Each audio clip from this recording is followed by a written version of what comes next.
Moraes nega progressão de regime a Daniel Silveira e exige pagamento de multa.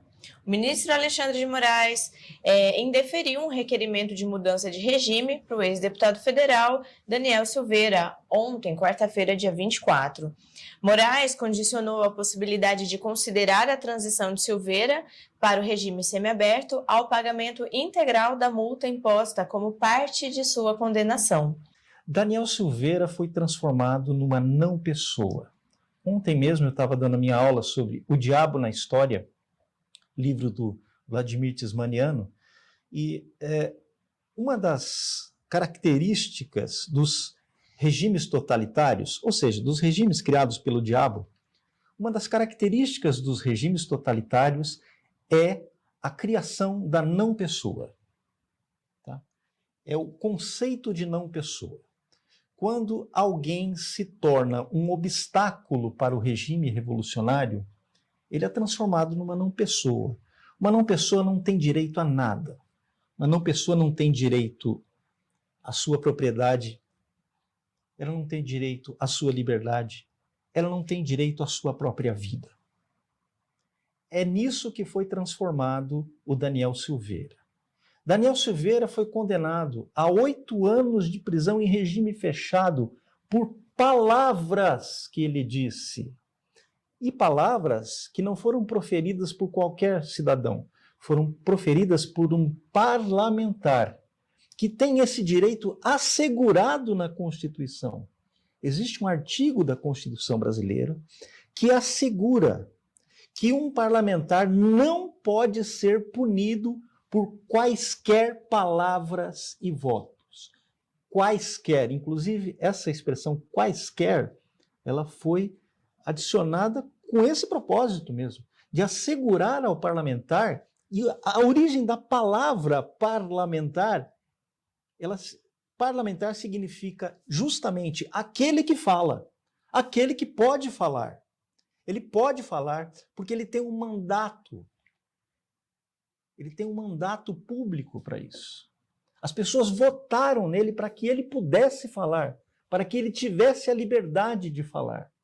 E não interessa o conteúdo das suas palavras. Não interessa. Você pode até depois julgar, o próprio parlamento pode julgar se ele feriu ou não a conduta parlamentar, né? Se ele feriu o decoro parlamentar. O parlamento pode até julgar isso depois, mas isso é a posteriori. Ele foi preso, né? Ele foi indultado pelo presidente da República. Isso também está na Constituição, é um direito privativo do presidente da República. Ele pode indultar, ele pode conceder o indulto presidencial, o perdão presidencial. Mas para um regime revolucionário, para um regime esquerdista, não existe perdão, mesmo que esteja escrito na lei. Ele foi perdoado pelo presidente e mesmo assim o Supremo Tribunal Federal derrubou isso que está na Constituição. Quer dizer, é o Supremo Tribunal Federal agindo contra a Constituição, sabotando a própria Constituição. É isso que fez o Alexandre de Moraes, isso que fizeram os ministros do Supremo Tribunal Federal, ao derrubarem essa decisão, esse indulto presidencial. Então, é uma série, é um encadeamento de injustiças. Esse homem está preso há quase 3 anos por um crime de palavra. De palavra. É um preso de consciência, é um preso político que está lá. É um homem que está sofrendo uma profunda injustiça. Então nós não podemos esquecer o Daniel Silveira na prisão. É por isso que eu vou entrevistar o Dr. Paulo Faria. Nós não podemos esquecer o Daniel Silveira na prisão, porque se ele está preso, qualquer um de nós que exercer o direito da liberdade de expressão, da liberdade da palavra, poderá ser preso por esse regime. Então nós não podemos deixar de denunciar esse absurdo que é a prisão do Daniel Silveira. E vou acrescentar aqui mais uma informação. Não é apenas o Daniel Silveira que é perseguido, a sua esposa também é perseguida. A sua esposa também foi perseguida pelo Supremo Tribunal Federal, é perseguida até hoje, ele vive com imensas dificuldades, tá? Porque ela também é perseguida pelo Supremo Tribunal Federal, pelo regime PT-STF, um regime que não perdoa ninguém. Então, Daniel Silveira é um caso que precisa ser sempre, sempre relembrado por todos nós. Esse homem foi jogado na prisão, foi jogado numa cela por 8 anos, tá? Porque ele disse alguma coisa. Então, se Daniel Silveira está preso, se Felipe Martins está preso, qualquer um de nós pode ser preso pelo regime a qualquer momento. Briguet, vale lembrar exatamente essa culpa dele por atentar contra o Estado Democrático de Direito de forma violenta. O que são palavras, entende? O que é? Agora o Alexandre de Moraes aderiu à tese de que palavras machucam? É isso, Alexandre de Moraes? Você que é um homem que tanto se, né, demonstra o poder, né, demonstra ser é um homem vigoroso que sempre... Para ele, para o Alexandre de Moraes, palavras machucam, né? Palavras machucam, porque o que o Daniel Silveira fez foi dizer alguma coisa.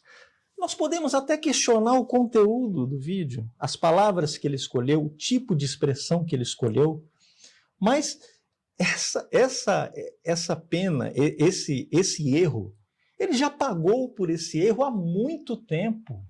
Ele já pagou com a sua liberdade, ele já pagou com os seus bens que foram confiscados, ele já pagou com a sua paz que foi perdida. Ele já pagou de todas as formas. E o Alexandre de Moraes persiste nessa vingança que não tem fim. É uma vingança que não tem fim. Não tem fim, não acaba. E qualquer nunca, justificativa. Né? E qualquer justificativa. Vale lembrar também que um dos ministros que condenou lá foi o Mendonça, não é? Uhum. O então ministro indicado pelo presidente Bolsonaro foi um dos que considerou que uma pena de 2 anos e alguns meses. E isso causou muita indignação, com certeza, não é? Que ele tenha avaliado. O que é o Mendonça? O Mendonça é cúmplice. O Mendonça, escolhido pelo Jair Bolsonaro, o Mendonça é cúmplice dessa situação. O Mendonça é parte do problema, não é parte da solução. E veja, nós aqui no BSM apanhamos muito, porque nós criticamos duramente, não só a indicação do Mendonça, como a indicação do Nunes Marques, do Cássio Nunes Marques. Nós criticamos, no nosso entendimento, foram os maiores erros que o Jair Bolsonaro cometeu. Ele comprometeu o futuro do país, porque colocou esses sujeitos lá, que vão ficar 30 anos no Supremo Tribunal Federal, tá? Esses sujeitos irrelevantes, tá? Que não servem para amarrar as sandálias dos verdadeiros juristas desse país, de um Ives Gandra, de um Ricardo Dipp, tá? Não servem para amarrar as sandálias deles, não servem para amarrar as sandálias da Ludmila Lins Grilo, tá? Não servem. Sim. E o Bolsonaro foi lá e colocou esses caras no Supremo, entendeu? O resultado é isso aí. O Mendonça votando, não, tudo bem, vamos só colocar 2 anos de prisão em regime fechado. 2 anos de prisão em regime fechado por um crime de fala. Exato. Por um crime de fala. O crime fala do 1984. Tá? O crime pensar, porque a fala é a expressão do pensamento. Né? Então, é o crime pensar. O sujeito é aprisionado pelo que ele disse, pelo que ele pensou, pelo que ele escreveu. É assim nos sistemas totalitários, sempre. Solzhenitsyn foi preso por uma carta que ele escreveu. Václav Havel, na Tchecoslováquia comunista, foi preso também por uma carta que ele escreveu. Palavras que condenam pessoas. É isso que nós estamos vendo Nós estamos assistindo a isso. E o que nós não podemos fazer de maneira alguma é normalizar essa situação. É normal que o Daniel Silveira esteja pensando. Normal uma ova. Normal uma ova. Não é normal a prisão do Daniel Silveira. Não é normal o que está acontecendo com Daniel Silveira, não é normal o que está acontecendo com Felipe Martins, não é normal o que está acontecendo com o Brasil e com a justiça brasileira. Nós não vamos normalizar essa situação, nós não vamos aceitar as imposições desse regime. Nós não vamos parar de falar. Enquanto nós tivermos vida, nós vamos falar. Nós vamos continuar falando. Porque, como dizia Solzhenitsyn, a mentira pode triunfar. A mentira pode triunfar, mas não por meio de mim. Não por meio de nós. Não pelo BSM. Certo, Briguet. Eu só queria pontuar uma última coisa para fechar, e em seguida o assunto tem até a ver também com isso, mas porque o problema é até anterior ao voto, então, do Mendonça, é a questão do Congresso ter se rebaixado. O Congresso se rebaixou, o Congresso o que ele fez? Ele fez um acordo. Ele fez um acordo, na verdade. Inclusive, a deputada que relatou o caso do Daniel Silveira depois veio cobrar o Alexandre de Moraes, mas a gente tinha feito um acordo. Entendeu?